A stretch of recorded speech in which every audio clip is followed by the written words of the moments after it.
I've seen oh my God, millions of game changers. I'm like, everyone's a game changer? Then who owns the game? And everyone's leading, then who is not leading? Oh, we're banning this, we're banning that, tariffs.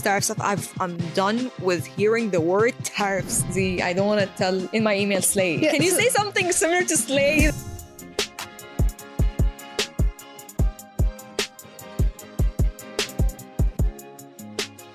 Welcome back to the Dollar Diaries. Today we have an amazing person with us. Welcome, Nourhan. Nourhan is the associate producer at Monify. Just to break the ice, Nourhan, what does being an associate producer mean? What do you do? Okay, so an associate producer is basically a person who helps the newsroom in every way possible. Like, for example, if a producer or a reporter wants help in their article, they want to gather some data, they want some research on a specific thing, I would help them be like, okay, there's 1, 2, 3, 4, 5. What do you think? They're like, oh, that's good. I also learned from them. Like, I also learned from the reporters and producers, and then I apply this learning into my own thing. So I produce also my own articles. They have been very helpful, to be honest. Like, the team of reporters that we have are amazing. What else? Like, basically just helping the newsroom in every way possible. Is this a very competitive industry? It is. Okay. I think it is. And because, like, see how many media companies are in Dubai. A lot. So that's why whenever a media company, they're looking for someone who's very special, because there are millions of producers out there. There are millions of associate producers out there. So they need to pick one who's different from... And how do you be different from the crowd? Because... honestly, I got this opportunity through networks. Like, okay. Through networks, I'll be like, yeah, unfortunately. Do you think that's like the best way to get any job these days? Yeah. Networking, in Dubai, referrals? Yeah. I mean, it's hard to say this, but this is how Dubai works. This is what I keep telling, like because I used to also peer tutor and peer educate the students who were younger than me. I'll tell them, please, try as much as you can to go out there, meet as much people as you want, go as much events as you want, because no matter what, there is one person who you talk to, he will definitely or she will definitely connect you with someone else, and this someone else will connect you with someone else, because this is literally how Dubai works. It doesn't work like on just being online and just applying to jobs and that's it. No, you have to meet people, because face-to-face differs. Like, when I talk to you face-to-face, I can remember you, but then when you were talking online, I don't think you would remember me as much as if we speak face to face. I'd be like, oh, I know this girl. Oh, she came to this event. Maybe I'll text her. We could do this. Because this is literally how Dubai works. And sometimes you don't remember names, you remember faces. Exactly. Yeah. And I'll search. I'd be like, oh, I remember this guy.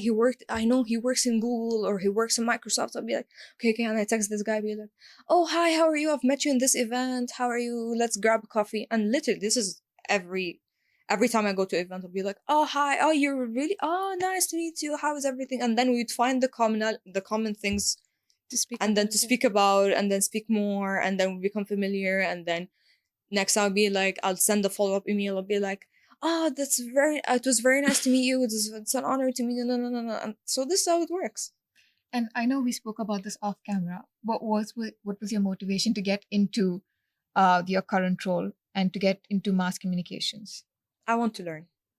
For mass communication, I've always been amazed by just media in general, or like digital media in general. My mom was actually a graduate of public communications. Mm-hmm. But she wasn't very happy if I would pursue the same path as her, because at the end, she just worked as a teacher and so on. So she's like, oh, I didn't work with my bachelor's, and I'm afraid you wouldn't find something that you would like. And I'm like, Mom, don't worry, I got this.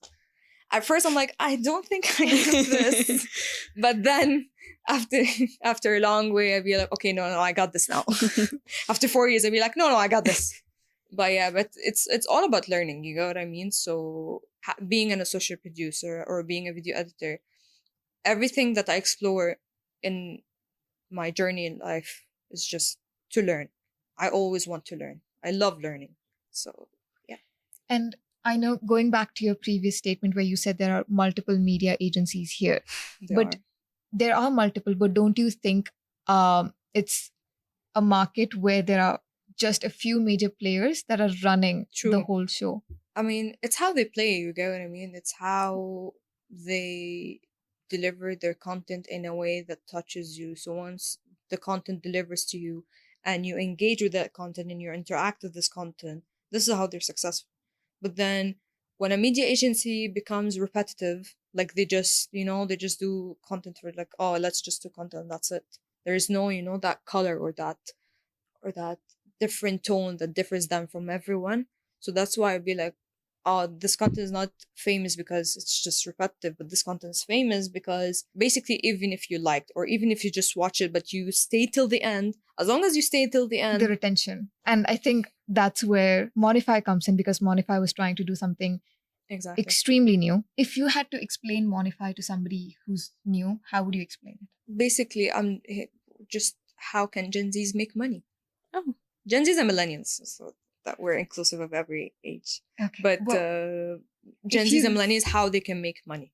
But then when that you is say that how Gen Zs can make money, you then become an influencer, yeah. not a media agency. Because for me, a media agency is supposed to state facts. It's not True. supposed to tell me. True, What which to do, what comes not to my to. next point. We don't want to give you a financial advice. Yeah. That's the red line. Like, this is like the thin line between what we're trying to deliver to you and what we're trying to avoid. Mhm. We're not trying to give you a financial advice. We are giving you facts. Like, for example, one of our videos would tell you, if you're new to trading, here are top 5 trading platforms. You choose whatever you want, but we're telling you, these are just 5 trading platforms that you can use. It has this. We're not promoting. We're not telling you, you have to use these top 5 platforms. But we're telling you, this is what's out in the market. You get what I mean? Mm. Or, for example, recently Trump and what's going on with his inauguration and everything. We're telling you, this is what's going on in the world. This is how it's going to affect the markets, or this is how it's going to affect Middle East. So I'm just telling, it's not political, but I'm telling you markets in general, because, we're not just targeting Gen Zs and millennials in general. We're targeting investors, we're targeting entrepreneurs, and we're targeting basically Gen Zs and millennials who are interested in building their wealth or growing their wealth. So that's why we're not trying to, as I would mention a million times, we're not giving you financial advice. We're just telling you, here, we're just informing you. You get what I mean? So this is like the main mission. We just want to inform you. I think just to carry on that point, I just saw, but like a few days ago, I saw a video from the other Nourhan, which was on how she is maybe investing into gold because that's a stable currency when we are expecting the whole world to go down into recession. That's true. That, to me, from an outside perspective, is financial advice. Oh, then we probably have to Change, rethink. yeah. Rethink? Yeah. I mean, at the end, we're humans. We can sometimes. But do I do love the take that Monify is taking, because you have so many media publications over here. You have so many financial titles over here. It's true. But all of them use the textbook terms. They're like, this Exactly. is what it is. And I'm like, what does that mean? What does that mean? Yeah, what does that mean to me? This is where Monify tries to come in and be like, this is what it means. You get what I mean? So, for example, if you don't understand something about, honestly, until now, I still don't understand anything about trading and markets. Noor just has to explain to me every single time. Be like, Noor, again, what is ETFs? She's like, it's like a basket of ass. That's what she said. I'm like, okay. I'm like, should I trade in it? She's like, are you familiar with the market? I'm like, no. She's like, then stay safe. Stay safe. Like, okay. But it's interesting, honestly. Whatever I learn every day from her, it's interesting every time. I think what was interesting to me, and this was an interest to the team, because we were on the website when the countdown kind of was, obsessed with Yeah. Monify. when the countdown was going on.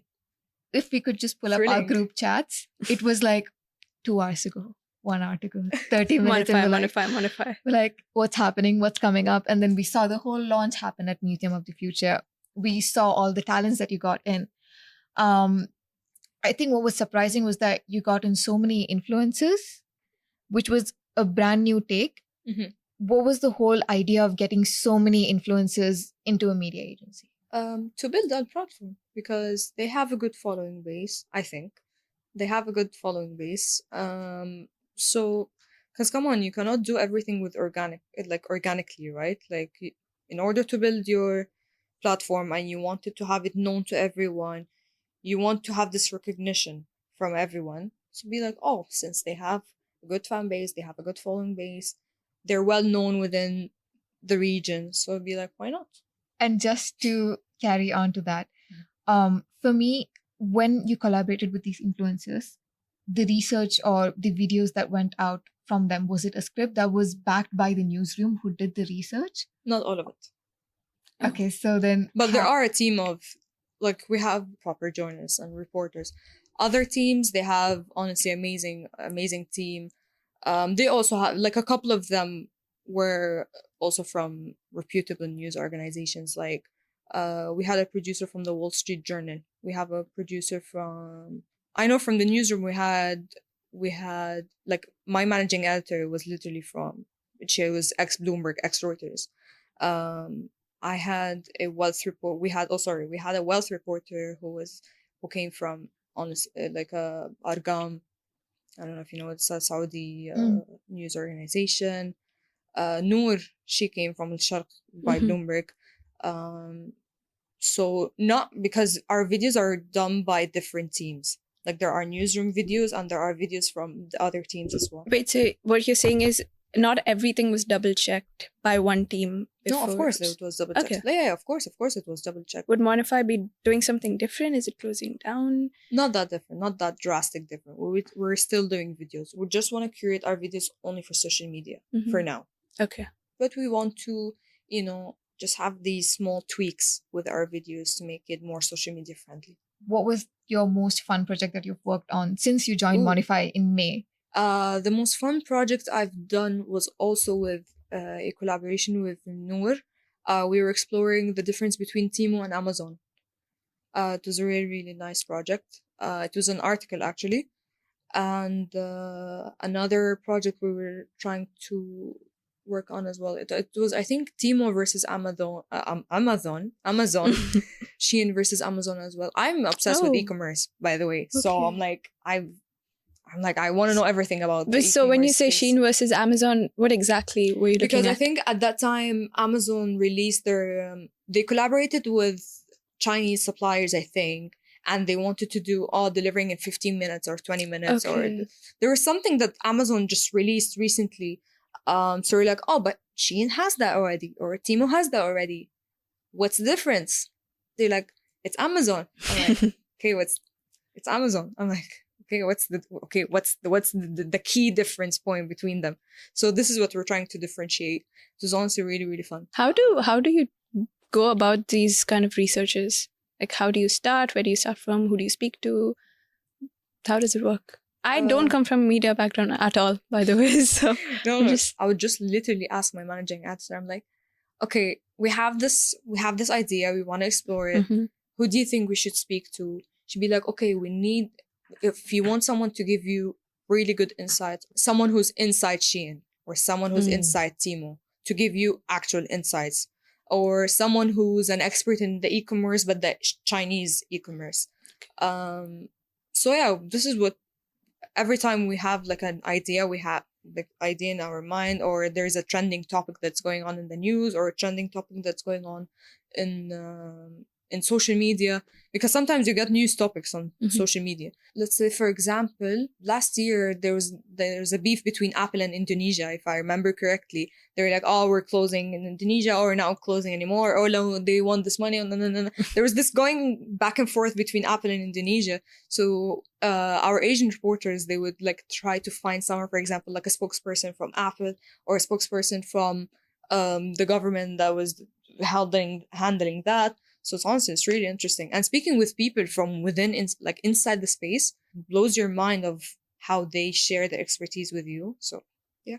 How do you go about scouting these people?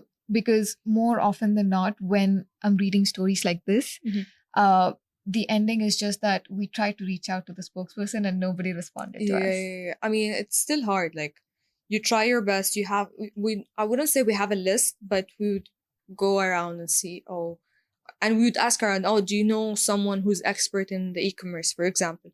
be like, oh, I know this person. Okay, we speak to, but then they might not give the insights that we're looking for, or they might not respond. So we try our best. If not, because sometimes these topics are timely. Like we need to deliver them as fast as we can so that you know about it. And as you mentioned, the media space is competitive. So we want to give you the information before anyone else. So that's why it's like, but of course we have to make it as true as possible, of course. We don't want to also deliver something that's misinformation. That's like a red line in the journalism space. And these PR sources, how often are they just PR filtered? Oh, I would tell you from my personal experience. I've received PR, like press releases, like millions of press releases every day. The only thing I just don't like, everyone's writing their leading. I'm sorry. Leading, the word leading. Oh, okay. Oh, like this leading tech company startup. Leading. We say leading one company. of the One of the leading. Yeah. I mean, one in a million. One of the things that our seniors producers taught me is that they would tell you they are the first in the United Arab Emirates, like the first company to do this. They would be like, okay, where are the rest, and how did they like what identifies them as being the first? You got what I mean? I'm like, oh, I've never thought of that. Be like, okay, yeah, it's literally, you got what I mean? Like, why did they become the first? Maybe there are others, but they haven't done the research. They haven't said that they're the first. Okay. You know what I mean? So but we try our best to avoid. That's where it comes in. We say first in the UAE. We don't say first in the world. So, for example, a very recent example would be... You could say that, by the way, because who would tell you you're wrong? But we have to fact check it. We come to you with facts. We come to you with just true facts. So, but we have to double check. You know what I mean? That we have to double check. It's your duty to double check us. Like, for example, a very recent example would be the whole residency space. Non-existent up until 1980. It was there in the world. It was not there in UAE. And there was this one company that bought the whole residences concept, because before residency it was just hotels, from Portugal to here. So technically not first in the world, but first in UAE. And that is what makes them unique to this part of the region. And because as a nation, or when we talk to media, they're like, we want stories that are local. We want stories that are born here. So for us, we put that in because we're like, it's a homegrown brand. It's something that was done here. It was born here. Maybe it's not first in the world. It's not unique. But we think it's worth value because it's first from here. Okay. And interesting to know that from your that's our perspective when we say that. It's very interesting to know from your point of view. But for us, I don't know, what I learned from my fellow reporters and producers be like, try to avoid writing the first, because like, come on, how many are the first? Yeah. You get me? And leading and game changer. I've seen oh my God, millions of game changer. I'm like, everyone's a game changer. Then who owns the game? You know? And everyone's leading, then who is not leading? This is more F&B. Like, honestly, I'll tell you something. If I actually receive a press release that's actually interesting, like for example, let's say Microsoft opened this 2 new data centers, one in Abu Dhabi, one in Dubai, or like this is just an example. This is just on the top of my head. I would be like, oh, okay, then what's the purpose of this data center? So they don't give me the full information. This is my problem with press releases. You don't give me the full thing. You're giving me the trailer of this movie or the teaser of this movie, but you don't tell me the details. I would say the reporters or the producers, what's their main role is to find those hidden details inside those press releases. Be like, okay, then, like for example, for the data centers, I'll be like, okay, how many are they recruiting? Are they recruiting locally or are they recruiting globally? Is the data centers, what are the purpose of the data centers? Who's backing those data centers and so on? So you get what I mean? So you give us the teaser, but you don't give us the full thing, the gist. Like how she's getting defensive. Some of them. I'm not saying all of them. No. I totally understand. We launched a data center. This was when I was with my previous agency. And to launch that one data center, it took us 2 years. Like every single meeting, we're like, where is the news? Where is the news? Where is the data center? When is it coming? And they're like, we understand that you work in PR and you need fast things. Like, because at the end of the day, them as a company, they're like, we need to be in the news every single day. That's true. We push back. We push back a lot. We're like, you cannot be in the news every single day if you do not have things to say in the news every single day. That's true. And we're like, we can't just go out with fluffy press releases. We are guilty That's of that. true. We go out with fluffy press releases, but it's because they have to stay relevant. Because Okay. if they are not relevant, you're going to forget about them. They're like a billion others competing in the same space. So we're like, which is why we do the media alerts. Because we only do press releases when it's a banger news. Okay. But we do media alerts just to stay relevant. So Okay, that's good to know. the That's whole. actually the first time I hear, So it goes press releases, it goes media alerts, and then there's something called as email alerts. Don't spam me with my email, please. I think Is it spamming emails? No. Oh, okay. So just to give you, like, email alerts are more common in F&B or hotel spaces. Okay. It's when there is a new lunch, a new brunch, a new coffee. You know, Coffee would be interesting. for example, Personal interest. Valentine's menu, it would be an email alert. Oh, okay. Because we need coverage. Like, just thinking from a hotel's perspective, we have a full set of Valentine's menu. And as a consumer, you're obviously going to look up as to where should I go. We want to be there in the news, which is why the email alert went out. And we want to be looked at. But we again understand that it comes off as spamming. Cool. I'm cool with it. You're cool with it? Yeah, I'm cool with it. Yeah. As long as you don't tell me leading. Okay. So you work in the F&B space, right? So I went from tech, banking, finance to I took a full turn and I'm like, I want to go into lifestyle. And 6 months now. I mean, I think it's calmer than finance and banking and... Oh, absolutely not. Yeah. It's not? They've gone mad. They've gone crazy. I have not had a break since October. It was absolute madness. I thought it would be calmer. Like, it's lifestyle, you know? It was Halloween. Then it goes Thanksgiving. Then it goes Christmas. Then it's Veganuary. Then it was Valentine's. And I'm like, please just shut. And Galentine's recently? Galentine's. And then now it's... So I think the other day when I took a day off, he's like, my friend Abubakr, he's like, what are you doing? I'm like, we're doing media iftar previews already. And he's like, we're not even in Ramadan. I'm like, yeah, but we have to put the content out now. Yeah. So people view it and start booking it in advance. I have seen Ramadan content before. Like, recently, I'm like, wait, but... Thank you. It makes sense. Ramadan is like still... I'm like... And I keep looking at my calendar and I keep looking, I'm like... Am I fasting tomorrow? Or when? Yeah, I'm in that space. I'm like, I haven't even finished Valentine yet. Trump is the reason why our jobs are still there. Like, that's good to know. Interesting. What do you mean by that? Because come on, Trump comes every day with an interesting There's thing. something new with something new every day. Be like, oh, we're banning this, we're banning that, tariffs. I'm done with hearing the word tariffs. It went quiet for the last 4 years and then it started again. Yeah. So it's, oh my, and DeepSeek. DeepSeek, you kept us awake. You kept us awake for like a week. I mean, that's fine. If you don't have those news, we always have our company news coming in. The thing, I'll tell you something. Because I had a couple of PRs who were telling me, oh, are you covering company news? I'm like, see, there's a thin line between promoting and stating facts. So if I only talk about one company, because this is a common thing, if I only talk about one company, no matter how objective I cover this, it would still look promotional. Because I'm only talking about one company. But if I talk about list of companies, be like, oh, because there's alternatives. You're not biased. You get what I mean? But if I cover one company, they'll be like, oh, so now you're a PR agency. You get what I mean? So this is the difference between news organization. And I wouldn't say an organization, but we're digital media, digital news media. This is how we go with it. It looks paid. Some of our content?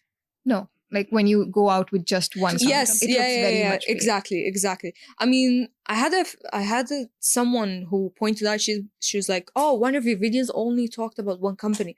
I'm like, oh, really? Okay, I'll take that into consideration. So whenever comments we get from outside, be like, oh, really? You noticed that? Okay, khalas, then I'll you have to change. Yeah, of course. I mean, we're humans. We make mistakes. We're made to do mistakes, and then we learn from those mistakes so that we enhance. Since someone so young, you're only 22, someone coming into this industry, do you feel like you need to fight to show, because you're a junior, right? So your opinions might be overlooked. Or That's true. How do you deal with something like that? Or like, it's by knowing that. Is it something you face often? Is it something that... It's not a common feeling because I know they've been through long years of experience. Of course. So I cannot compete. Mm-hmm. So I know myself. I'm like, I definitely cannot compete. So that's why I don't put myself into this competitive state of mind. Okay. I'm like, I'm taking everything as a learning experience. There is no competition. It's always learning. Because, okay, let's say, like this is what I had in the beginning, for example, like Noor, mashallah. She does a great job in what she's doing.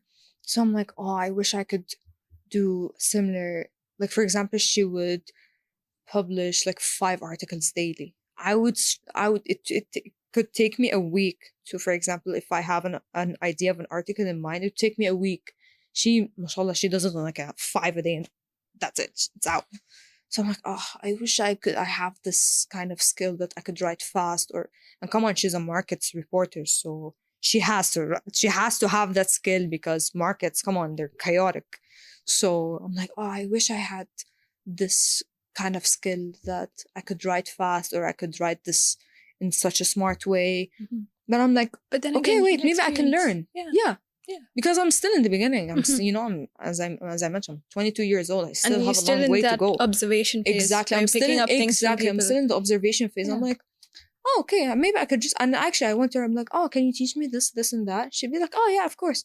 And she would teach me. And I would go to every reporter. I'd be like, oh, this reporter, for example, she's good at this, or she's good at getting interviews, or she's good at bringing sources to her, or like telling her about this comment, this article, or whatever. Once with our wealth reporter, and I told her, honestly, how do you talk to people like that? Like, how do you bring them to give you comments on this topic? And then she'd be like, okay, we start first with this, and then we start with that, and then you go talk to them, and then once you talk to them, you prepare interview questions. I'm like, okay, I've never done an interview questions before. Can you teach me how to do interview questions? Be like, yeah, of course. So yeah, this is how I do it. Everything is a learning experience for me. So I don't take it because if I take it as a competition, it will drain me out. Like once I'd be like literally when I was telling you before we started recording, regarding the jobs and how the entry levels, they want 4 years of experience. When I see, for example, a couple of my friends, they've been working since high school, be like, oh, I wish I would, like, I worked after I graduated from high school, and maybe I would have had this kind of experience. Maybe I would have explored more. And I'm like, okay, then if I'm doing this, I'm wasting time. Yeah, exactly. If I think about it and I overthink about it, I'm wasting time. I'm like, okay, but I'm still, it's that everyone's moving in their own pace. And everyone has their own resources to work with. Exactly. So I'll be like, okay, he or she, they've done this. Maybe I could next time try to explore this or do that. So I try my best not to put myself into this competition thinking. That's a very healthy mindset to just have. Yeah, because like in the past, I was such an overthinker, but the bad overthinker. How do you get over that? I haven't got over it like completely, like 100%, but I've definitely increased it from before. Do not think about it. Simply do not think. I mean, it's not that simple, of course, but I'm like, okay, if I think about it, I'm wasting time. Yeah, that's true. If I think about it, I would still be in my You're still place. stuck there. I'm not moving forward, and I'm not moving backward. Hopefully, I'm not moving backwards. You don't. But it's good to take it slow. Mm-hmm. I'm almost telling this myself. I'm like, okay, even if she's mashallah successful and she's done this and she has this and then she has this work experience and but I'm like, okay, it's fine. She's happy with what she's done. I'm happy with what I'm doing right now. So I'm gonna take it slow, because come on, if you're gonna take it fast, when you reach, let's say 25, 26, be like, oh, I've achieved everything. What's next? Oh, you can't always achieve everything. There's so much. Exactly. You keep going, yeah. So I take it slow. Take it, be calm, nice. Just calm down. I haven't done yoga yet. I've done one before, but it's yoga. Yeah. Oh, I do for it like they're telling, oh, this is the medication for overthinking. Really? Yeah. I don't have the flexibility for it. So like while I was in the car, there's this box method. So you breathe in 4 times, pause for 4 times, 4 seconds, breathe out 4 seconds, and stop. So I was very anxious in the car, and I did that, and I forgot about everything because I'm focusing on 1, 2, 3, 4. Exactly. Yeah. And they teach that in yoga. It's very good. I've tried yoga before, but the thing is, I'm not that flexible.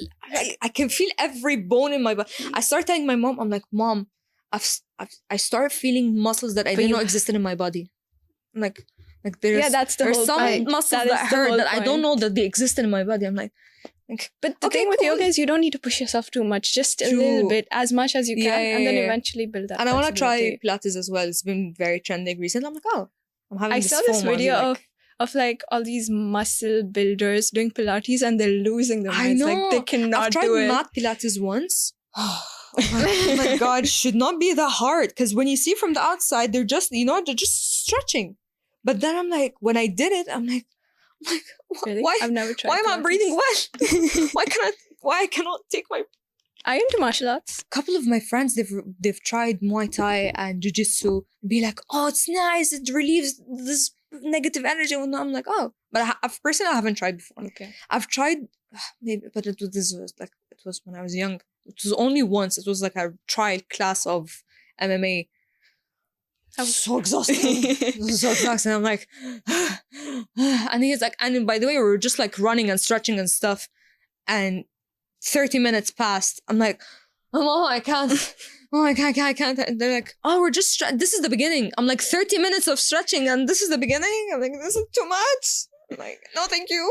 That's me. Because I initially looked into Muay Thai and Me then and I'm like, sports are just, For I me, don't know it's why boxing. we're not on good terms for some reason. me neither. And I Which is- should start, like, my health is like online. What would you start with though? What would you start with? I want to try reformer Pilates. I heard Okay. It's amazing. really? Have you tried it before? I've tried it once Mhm. and then I now just stick with kickboxing. That's it. Ooh, kickboxing. Nice. It is draining because after like every single time I Do go you in feel there, your legs after? No. Okay. like that day I'm fine. Okay. The next day I'm just like, yeah. what was I thinking? And every single time I go in, my Thank God for the option on praying while you're sitting. the coach is like, you didn't have lunch today, did you? And I'm like, I did. And he's like, then where is your energy? And I'm like, it's there. It's coming. But you're a Okay. Jumeirah girl, so there's like a coffee place every Yeah. second shop is a The coffee entire place. Jumeirah Road has coffee shops. And I don't know which one to go and try. I haven't tried all of them, but I'm willing to try all of them. Nice. Yeah, but the only thing is parking. Jumeirah Road, Yeah. please provide more I parking. spent 1 hour yesterday just going to Jumeirah Beach Hotel, and it's like 20 minutes. Yeah. on the maps. Yeah, It's bad. Yeah. Yeah. Like, for example, like when I go out of office and if I finish work at 6, I stay in office until like let's say I used to 7, do that. 7:30. I used Because to if do I that. leave exactly at 6, can you imagine how Media City looks like? I work in media city. Nightmare. I used to work at Art Dubai last year, and my shift used to end at 6, but I used to stay till 8:30. I'm like, I want to avoid the traffic in the bus and then the metro, and then I'll go home. I mean, we recently Or moved I'd to wait for Media my City, dad. but before we were in Business Bay.